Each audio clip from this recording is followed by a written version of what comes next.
I pretended to leave. That was the hardest thing I've ever done in 63 years of living. Walking out those front doors, nodding at my son-in-law's mother like I believed every word she'd just told me, like I wasn't about to fall apart on that sidewalk. My truck was parked 2 rows back. I sat in it for 4 minutes. Then I turned off the engine, got out, and went back in through the side entrance near the cafeteria. What I heard in that hallway 20 minutes later made me grip the wall to keep from going down. But I'm getting ahead of myself. Let me back up to the morning this all started. Because if I don't tell it right, you won't understand what kind of man I was dealing with. And you won't understand why a retired postal worker from Clarksburg, West Virginia, a man who has never once in his life broken a rule he didn't have a good reason to, ended up doing the things I did. My daughter's name is Renee. She's 31 years old, and she has her mother's eyes, dark brown, the kind that catch light in a room and hold it. My wife Carol passed 8 years ago, ovarian cancer, 14 months from diagnosis to the end, and every time I look at Renee I see Carol looking back at me, and it's both the best and the hardest thing in the world. Renee married a man named Daniel Forsythe 3 years ago. I want to be fair here, because I made a promise to myself when I started telling this story that I would be honest even when it's uncomfortable. So I'll say this. I never liked Daniel. I tried. God knows I tried. God knows I tried. I sat across from him at Thanksgiving and asked him questions about his work, his family, his plans. He answered everything with the shortest possible sentence, and then looked back at his phone. He was not cruel, not at first. He was just absent, the kind of man who was physically present and emotionally nowhere. His mother, Patricia Forsythe, was a different story entirely. Patricia was the kind of woman who filled a room not with warmth, but with management. Every conversation was a negotiation. Every compliment had a clause attached. When Renee and Daniel got engaged, Patricia called me, not to celebrate, but to outline, in polite and precise language, how the wedding would be organized. She used the word we the entire time, and by we, she meant herself.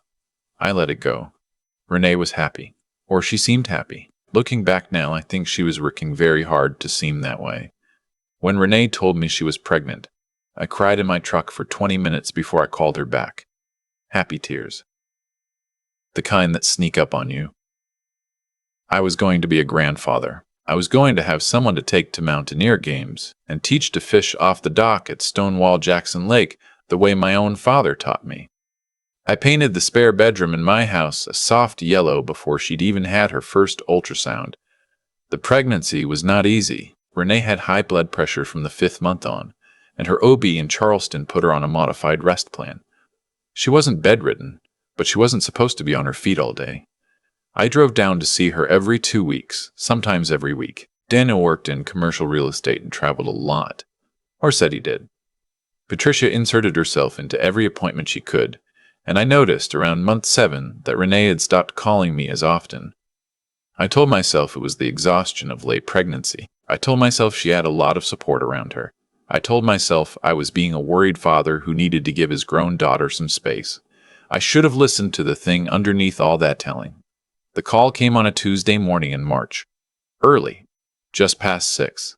I was making coffee. The number was Daniel's, but the voice was Patricia's. She told me there had been complications during delivery. Told me the baby had been born healthy, a girl, but that Renee had suffered a catastrophic hemorrhage. She used that word. Catastrophic. She told me that Renee had not survived. I don't remember sitting down, but I must have, because when I came back to myself, I was on the kitchen floor with my back against the cabinet and the phone still in my hand. The coffee maker was beeping. It beeped 3 times and stopped. I asked to speak to Daniel. Patricia said he was with the baby and couldn't come to the phone. I asked which hospital. She told me, Charleston Area Medical, the main campus, and then she said, very carefully, we'll be in touch about arrangements. You should probably wait for our call before coming down. There's a lot to coordinate, and we don't want things to become overwhelming. Wait for their call. I want you to hold that for a second. My daughter was dead, and her mother-in-law was asking me to wait by the phone.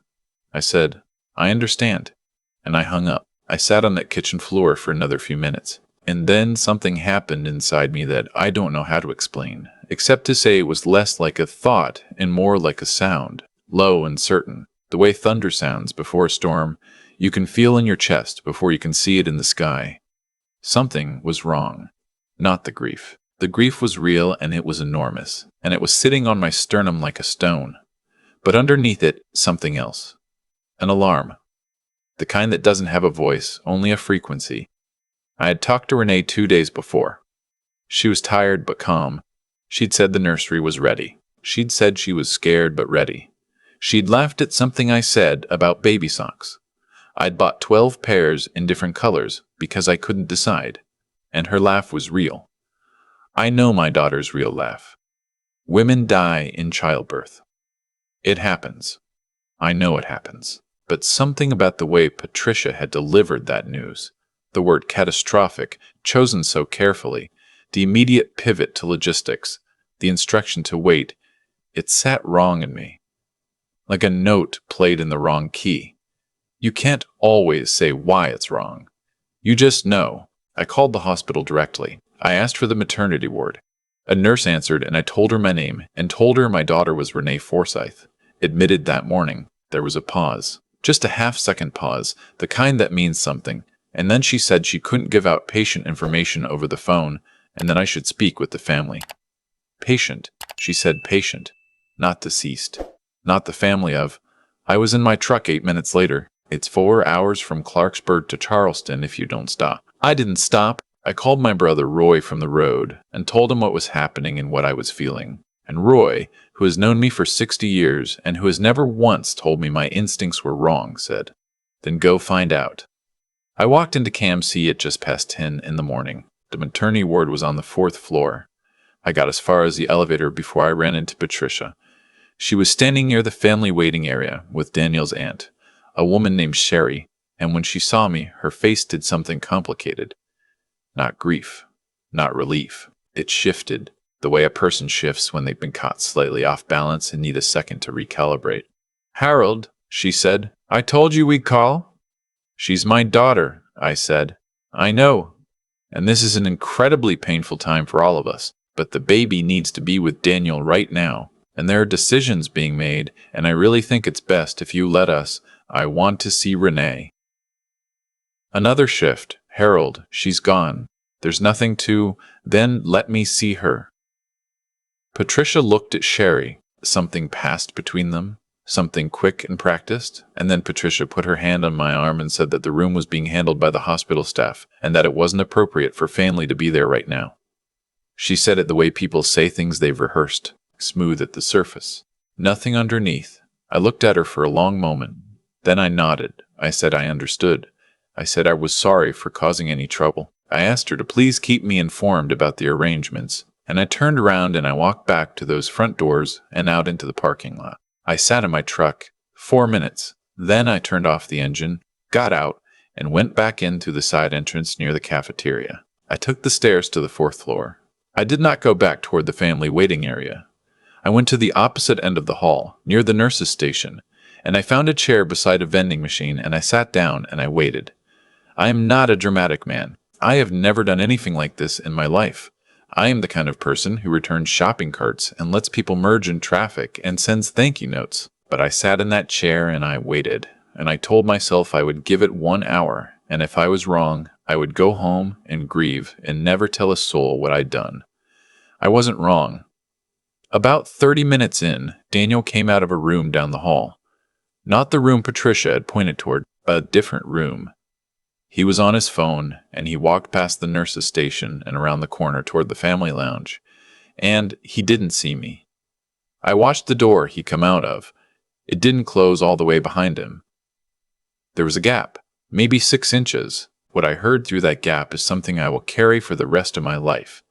A woman's voice, very quiet, very weak, saying something I couldn't make out. And then a second voice, a younger woman, sharp and impatient, saying, and I am telling you these words exactly because I have heard them every night since. She doesn't need to know you're here. Nobody does. You just focus on getting stable. We have a plan. We have a plan. We have a plan. I stood up so fast the chair scraped the floor. A nurse looked at me from the station. I made myself slow down. I made myself breathe. I walked to the nurse's station and I said, as calmly as I have ever said anything, "My name is Harold Briggs. I believe my daughter Renee Forsythe is in that room at the end of the hall. I am her father, and I need you to tell me right now if she is alive." The nurse, young woman, name tag said Daria, looked at me for a long second. Then she looked down the hall. Then she looked back at me. She didn't say anything, but she didn't say no. And that was enough. I said, "Please, I need to know." I drove 4 hours because something told me not to believe what I was told. I am her father, and I am standing here asking you, human being to human being, is my daughter alive? Daria looked down the hall one more time. Then she leaned forward slightly and said, very quietly, "Sir, I think you should speak with her attending physician. I'm going to page him right now." I don't know how long I stood there. Time stopped working right.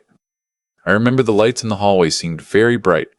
I remember someone's IV machine beeping down the corridor. I remember my own hands, how I kept looking at them like they belonged to someone else. The doctor's name was Whitman. He was maybe 50, silver at his temples, and he had the kind of face that has learned to stay neutral under pressure, but has not yet learned to hide everything. When he saw me, he said, "Mr. Briggs," and I said yes, and he said, "Why don't we step into the family consultation room?" Renee was alive. She had suffered a serious postpartum hemorrhage, real, not fabricated, and she had been in critical condition for several hours, but she had stabilized overnight. She was weak, she was on a blood transfusion, but she was alive, and she was in that room at the end of the hall, and she had been asking for me. She had been asking for me since she regained consciousness at 4 in the morning. Daniel and Patricia had told the hospital staff that I was not to be contacted. They had listed Patricia as the primary emergency contact, overriding Renee's prior paperwork. They had told Renee when she asked for me that they had called and I hadn't come. They had told her I was on my way. They kept telling her I was on my way. They had told her that for 6 hours. I am 63 years old, and I have cried 4 times as an adult. When my mother died. When Carol was diagnosed. When Renee got married. And standing in that consultation room listening to Dr. Turney, Whitman tell me what had been done. What they had done to my child while she lay in a hospital bed asking for her father. That was the 4th time. Dr. Whitman gave me 5 minutes to compose myself. Then he walked me down the hall personally. I pushed open the door. Renee was pale. Pale in a way I'd never seen her. The kind of pale that makes a person look smaller, like the body is conserving everything it has. There were tubes and monitors and a blood bag hanging on a pole beside the bed. Her hair was loose around her face. She looked at me and she said, "Daddy." Just that word. One word. I crossed the room in 3 steps and I took her hand and I couldn't speak for a long time. She was crying. I was crying. The monitor beeped steadily beside us like a metronome holding the world together. "They told me you weren't coming," she said. "I came," I said. "I came." She told me things, in pieces, between long silences where she needed to rest. Things she hadn't told me over the past year, because she hadn't known how. Daniel had changed after the wedding. Slowly at first, then faster. The travel that wasn't always travel. The woman whose name appeared in his phone under an abbreviation Renee had eventually decoded. The way Patricia had positioned herself as the authority on the pregnancy, on the birth plan, on everything, and how Daniel had let her, because it kept the peace and kept his own life unexamined. The night Renee went into labor, Daniel had called his mother before he called an ambulance. Patricia had arrived at the hospital before the paramedics had finished with intake. And somewhere in the chaos of the hemorrhage, in the hours when Renee was between worlds, a decision had been made. I don't know all of it even now. I know what the lawyers later pieced together, what the hospital's patient advocate documented, what Daniel eventually admitted in a deposition where he could not quite meet anyone's eyes. The decision, such as it was, seems to have been Patricia's. Whether Daniel was a full participant or a passive one, whether he consented or simply failed to object, is something I have thought about many times since, and I still don't have an answer that satisfies me. What I know is what was done, and what was done was this. While my daughter lay in critical condition, her mother-in-law told me she was dead. And then, when Renee regained consciousness and began asking for her father, they told her I had been called and hadn't come. They told my daughter, in her worst hour, that her father hadn't come. I made 4 phone calls from the hospital parking lot that afternoon. The first was to Roy. The second was to the hospital's patient advocate, whose name Dr. Whitman had given me. The third was to a family law attorney in Charleston named Sylvia Crawford, who came highly recommended, and who, when I explained the situation, said, "Sir, I need you to stay calm and stay in that hospital and do not let anyone remove your daughter." The fourth was to the Kanawha County Sheriff's Office non-emergency line, because I wasn't sure what crime had been committed, but I was sure something had been, and I wanted it on record that I was sure. What followed was not quick. I want to be honest about that. I've watched enough television to know that justice in stories arrives cleanly, on schedule, with music underneath it. Real life does not work that way. What followed was 3 months of Renee recovering in the hospital, and then in a rehab facility, and then at my house in Clarksburg, in the yellow-painted spare room I had meant for a different purpose. It was depositions and hearings and document requests and a custody evaluation that took 6 weeks. It was Daniel's attorney calling mine with offers that my attorney rightly called insulting. It was Patricia calling Renee twice before Renee had her number blocked. Both calls recorded, both recordings given to the attorneys.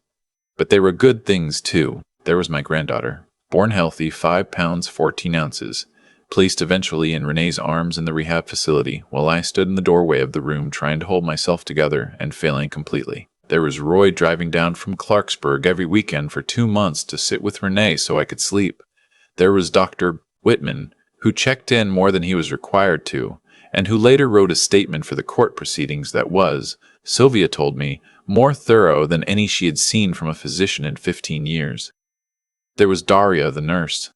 I sent her flowers when it was all over. She sent me back a card that said simply, "You had the right instinct. Trust it." The custody case concluded first. Joint physical custody was denied. Renee was awarded primary physical and legal custody of the baby. Daniel was granted supervised visitation to begin with a review scheduled for 1 year out. The Guardian ad litem's report, which detailed the environment Daniel and Patricia had created, and the events of that March morning, was, as I understand it, the deciding document. The legal matter involving Patricia took longer. What she had done, deliberately providing false information to a family member about a patient's condition, manipulating hospital intake documents to exclude next of kin, fell into a complicated space legally. Sylvia was honest with me. Not every wrong has a clean criminal remedy, but the hospital's own investigation resulted in a formal complaint to the state medical board regarding the intake documentation irregularities. And the civil suit Sylvia filed on Renee's behalf resulted in a settlement the terms of which I am not permitted to discuss, except to say that it was not small. Daniel, in the end, came apart quietly. His company let him go 6 months after the depositions began. He moved back in with Patricia. The supervised visitation schedule, the last I heard, had been used twice. Renee named her daughter June, after Carol June Briggs was my wife's full name, and Renee has called her daughter June Carol Forsyth Briggs, a name so long for such a small person that it took me a week to learn to say it without stumbling. June is 14 months old now. She has her great-grandmother's dark eyes and her mother's way of tilting her head when she hears a sound she doesn't recognize. She toddles from room to room in my house like she owns it, which she does. Last Saturday, she pulled herself up on the coffee table in the living room, looked at me very seriously, and said something that was almost certainly Grandpa, and possibly just sound, but I have decided it was Grandpa, and I will not be argued with about this. There are things I think about, still. I think about those 4 minutes in the truck, about what would have happened if I had listened to the voice that said, "Be sensible, go home, do the right thing, wait for their call." I think about how close that was, how ordinary that decision could have been. How many times in a life do we stand at exactly that kind of fork? And how often do we choose the easier road because the harder one doesn't make sense yet? I think about Renee lying in that bed asking for me, telling herself I was on my way, holding on to that. I did not know, when I turned off that engine and walked back through that side door, exactly what I was walking toward. I didn't have evidence or a plan or certainty. I had something that lived below all of that, some frequency, some alarm, something that had Carol's name on it without saying it out loud. I used to think faith was a religious word. I still believe in God, and I say that without embarrassment because I have been in enough hospitals and stood at enough bedsides to believe that what holds things together is not always visible. But I have also come to think that faith is just the word we use for listening to the thing that knows something the rest of you doesn't yet. The thing that says, this isn't right. The thing that says, you are not done here. The thing that says, you are not done here. The thing that says, go back. If something in your life is telling you to go back, even if it doesn't make sense. Even if you've been told there's nothing left to find. Go back. I sat in June's room last night after she fell asleep, in the rocking chair Carol used to read in, with the lamp on low the way Renee likes it, and I watched my granddaughter sleep, her chest rising and falling, her small fist curled next to her cheek. I sat there for a long time. I wasn't thinking about anything in particular.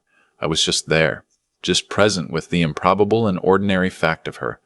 If you've stayed with me all this way, thank you, I mean that. Tell me where you're watching from and what time it is there. There's something I like about knowing people are out there in all those different places, all those different hours, listening. It makes the world feel a little less large and a little more connected than it usually does. Take care of yourselves. Don't stay silent when something tells you not to. And if you have people who would drive 4 hours on a feeling, hold on to them. They are the whole thing. I've thought a lot about what actually saved Renee. People want to say it was the attorney or the hospital advocate or the patient rights system working the way it was supposed to. And those things mattered. I won't pretend otherwise. But the thing that started all of it was a decision I made in a parking lot to not believe what I'd been told. That's it. That was the hinge the whole thing turned on. Patricia was counting on me to be reasonable. She was counting on me to do what grieving people do. To go home. To fall apart privately. To trust the people who said they were handling it. And I almost did. I sat in that truck for 4 minutes and I almost drove home. The reasonable thing and the right thing were not the same thing that morning. And knowing the difference, in that specific moment, with grief sitting on my chest like a stone, that was the hardest kind of knowing there is. What Daniel and Patricia did had a logic to it, even if the logic was rotten at the core. They believed that control was the same thing as safety. Patricia had spent years building a structure where she was the authority over the wedding, over the pregnancy, over who knew what and when, and Daniel had let her, because letting her was easier than examining his own life. That's how these things usually work. Not with one dramatic villain's decision, but with a long series of small abdications. Someone stops asking questions. Someone stops pushing back, and the space that opens up gets filled by whoever is willing to fill it. The consequence of that, for both of them, was real and it was proportionate. Not because the universe is a courtroom with a perfect judge, but because the choices they made over years built a structure that eventually collapsed on them. Daniel lost his job, his daughter's daily presence, the version of his life he thought he was protecting. Patricia lost her influence, her access, and her ability to manage what people knew about her. They didn't lose those things as punishment handed down from somewhere. They lost them as the direct result of what they chose to do, and the investigation those choices made inevitable. Renee lost something too, and I don't want to skip over that. She lost a year she will never get back. She lost the birth experience she had prepared for. She spent hours in a hospital bed believing her father hadn't come. That cost her something, and no court settlement gives that back. What I held on to, in the months after, was something simple. She asked for me and I came. I didn't know that when I turned off the engine. I found it out later from her. But I think about that a lot, about how she held on to the belief that I was on my way, even when the evidence said otherwise. That kind of holding on takes something. It takes a person who decided, somewhere along the line, that the people who love them don't just stop showing up. That's not luck. That's the result of every ordinary Tuesday I drove down to see her. Every phone call I made when I didn't have news but just wanted to hear her voice. Every time I showed up not because there was a crisis, but just because she was my daughter and showing up is what you do. Character is built in the long, quiet stretches. So is trust. So is the kind of relationship where a person in a hospital bed, scared and weak and being lied to, still believes her father is coming. I am not a remarkable man. I am a retired postal worker from a small city in West Virginia who painted a spare room yellow before his grandchild was born. But I went back through that side door, and June is asleep down the hall. That's enough. That's more than enough.